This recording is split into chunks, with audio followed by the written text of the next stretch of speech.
안녕하세요. 세상을 이롭게 하는 일에 관심 많은 승무원쌤 김용숙입니다. 누누이 말씀드리지만 세상을 가장 이롭게 하는 일은 정치가 반듯하게 서는 일입니다. 정치판이 더러워지면 국민이 행복해질 수가 없습니다.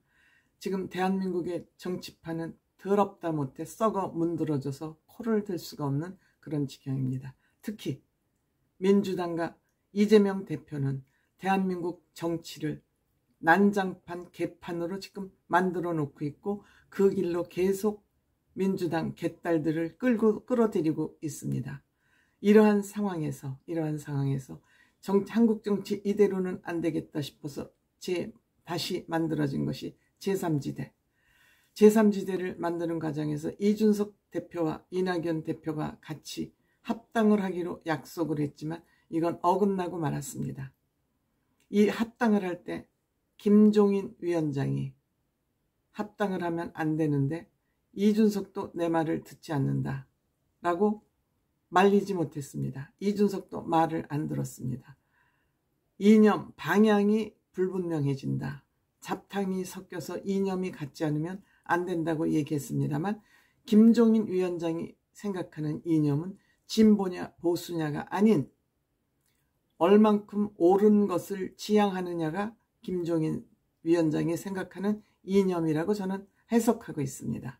지금은 진보 보수가 싸우는 것이 의미가 없고 지금 진보 보수는 이미 결론이 났습니다.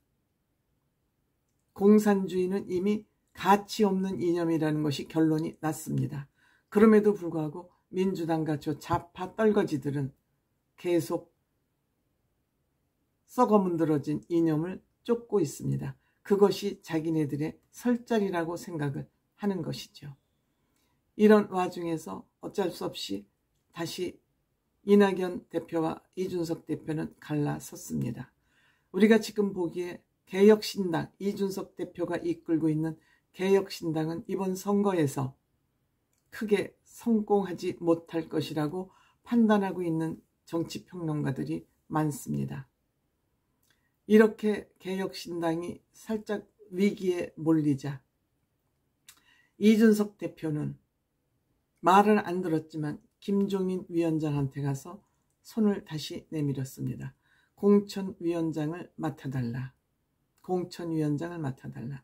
사실 공천위원장은 선거에 출마하고자 하는 사람들이 많을 때 그 사람 옥석이냐 돌이냐를 걸러내기 위해서 필요한 것이 공천위원장이지만 지금 개혁신당에서는 선거에 출마할 사람들이 나설 사람들이 많지 않기 때문에 공천위원장이 크게 필요치 않을 수도 있습니다.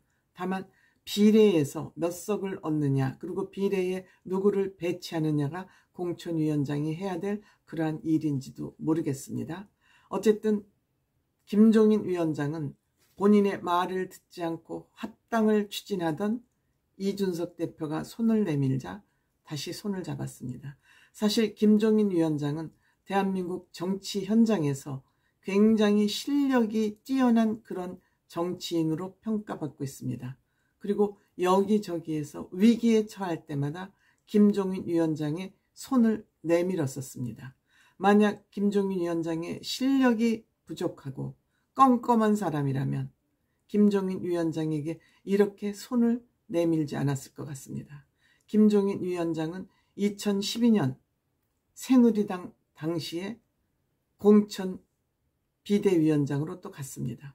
그때 새누리당을 어느 정도 성공으로 이끌었고 이렇게 성공으로 이끌어놨지만 김종인 위원장의 뜻을 당해서 거스르자 그냥 또 다시 나와서 2010년도 이때도 총선 때입니다. 민주당 문재인 대표가 이 김종인 위원장을 손을 내밀어서 또 여기에 비대위원장으로 가서 또 선거를 승리로 이끌었습니다. 다시 옷을 갈아입고 2020년 새누리당의 후신인 미래통합당 공천이 이때 박근혜 대통령이 손을 잡았죠. 이때 같이 손을 잡고 또 선거를 성공으로 이끌었습니다. 이때 이준석 대표를 알게 된 것이죠. 같이 비대위원으로서 비대위원장과 비대위원으로서 같이 일을 하면서 이준석 대표가 이 김종인 위원장의 능력을 인정하고 평가한 것이죠. 또한 김종인 위원장이 아끼는 금태섭 의원은 민주당 2016년 민주당 때 같이 일을 하면서 금태섭이라는 사람을 눈에 점 찍어 놓은 것이죠. 그 인성, 정직함, 투명함에 대해서. 그래서 지금 이준석 대표와 금태섭 최고위원이 같이 합당을 해서 통일된 중립지대를 만든 그 당에 김종인 위원장이 갈 수 있었던 것이죠. 그리고 가야 된다고 평가를 한 것이죠. 즉 금태섭과 이준석. 금태섭은 그 인성, 투명한 정직함에 대해서 김종인 위원장이 점수를 많이 주는 것 같고, 이준석 대표는 그 추진력, 능력을 높이 평가한 것 같습니다.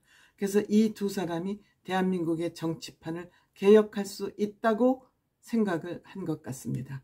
즉 김종인 위원장이 5번 전국구 위원을 했다고 그러는데, 그것은 다 김종인 위원장이 요구한 것이 아니라 정당에서 필요해서 요구해서 받아들이고 거기에 의해서 오선을 한 것입니다. 누가 얼마나 정치권이 아사리판인데 김종인 위원장에게 5번이나 전국 비례대표로 빠찌를 달도록 하겠습니까? 이것은 온전히 김종인 위원장의 저는 능력이라고 생각합니다. 그런데 이것을 가지고 카멜레온 같다, 너무 본인의 이익권을 챙기고 여기저기 쏘다닌다, 이렇게 비판을 하고 있습니다만, 능력 있는 사람이 능력을 평가받는 것이 왜 나쁩니까? 그리고 그곳에 가서 진흙탕을 맑은 물로 만들어 놓는 것이 뭐가 나쁩니까? 우리가 아무리 각자가 지지하는 정당에 평론을 하면서 그쪽에 진영을 편들고 싶더라도 우리가 해야 될 말이 있고 안 해야 될 말이 있다고 저는 생각을 합니다. 결국 김종인 위원장이 이렇게 12년 동안 이쪽 야당 여당을 넘나들면서 그 당을 살려놓은 것을 우리는 평가를 해야 되지 않을까요? 김종인 위원장이 빠찌를 몇 번 달았다. 그것도 비례대표로 달았다. 이것을 평하기 전에 적어도 정치 선배라면, 정치로서 원로라면 이렇게 젊은 사람들을, 대한민국 정치를 위해서 어떤 사람이 필요한가를 보고 그들을 키우고자 하는, 이것이 정치 원로로서의 해야 될 아닐까요? 또 요새 무엇을 비판하냐? 이 김종인이라는 사람은 여당 야당 거대 정당에만 다니면서 일을 해서 새로운 것은 못 만들어낼 것이다. 열악한 환경에서 김종인 위원장이 무슨 일을 할 수 있겠느냐, 역할을 할 수 있겠느냐, 이것을 지금 비판하고 있습니다. 저는 그동안 여당 야당에서는 다 어려운 상황에 처할 때마다 김종인 위원장을 모셔갔습니다. 그래서 모셔가서 본인이 할 수 있는 역할을 훌륭하게 해냈습니다. 그렇다면 그것도 결과물을 이미 만들어낸 것인데, 이것은 보지 않고 그렇게 이쪽 저쪽 큰 당에만 넘나들면서 과실만 따다 지금 이렇게 별 볼 일 없는 개혁진당에서 무엇을 할 것이냐라고 비판하고 있습니다. 저는 김종인 위원장이 개혁신당을 가기로 한 거 저는 개인적으로 높이 평가하고 싶습니다. 즉 할아버지가 손주 같은 정치인들을 키우는데 내가 마지막 내 힘을 보태겠다. 즉 이 얘기는 무슨 얘기냐? 교장 선생님을 하시던 분이 보충 수업 교사로 간 겁니다. 본인의 위치를 낮춰서 간 겁니다. 그 의미는 뜻이 있는 곳에 본인이 가는 겁니다. 나에게 개혁할 자리를 준다면 난 어디든지 가서 개혁할, 정치판이든 사회든 개혁할 의지를 가지고 있다. 이번에 만약에 개혁신당이 김종인 위원장으로 인해서 어느 정도의 성과를 낸다면 아마 그동안 김종인 위원장을 비판했던 평론가들은 무슨 얘기를 할지 궁금해집니다. 선배 정치인이라면 적어도 후배 정치인이 어려울 때 키우고 양성할 수 있는 그런 일에 몸을 던져야 되지 않을까요? 그런 정치인이 있었습니까? 나한테 굴종시키고 굴복하고 시중드는 사람들에게만 점수를 주고 공천을 했던 그런 정치인들하고 김종인 위원장을 비교해 보신 적이 있나요? 저는 갑자기 그게 묻고 싶습니다.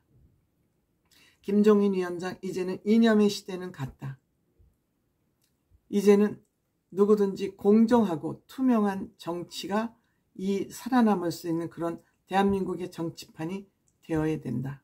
지금 김종인 위원장은 대기업에만 근무를 하다가 중소기업으로 지금 몸을 낮춰서 간 겁니다. 교장 선생님이 보충교사로 지금 본인의 자리를 낮춰서 간 겁니다. 왜? 이준석의 그 능력과 추진력, 금태섭의 가치관을 보고 이 손자 같은 정치인을 사랑하게 됐고 이들을 큰 정치인으로 키워야 되겠다. 개혁신당이 이번 총선에서 성공을 하든 실패를 하든 개혁신당에서 나오는 공약, 정책은 정말 알짜 같은, 그리고 그 정책을 잘 수행할 수 있는 두 사람, 양양자 씨도 마찬가지입니다. 이번에 반드시 우리 대한민국이 발전하기 위해서는 이 개혁신당에 우리가 힘을 모아줘야 되는 그런 이유가 아닌가 이렇게 생각됩니다.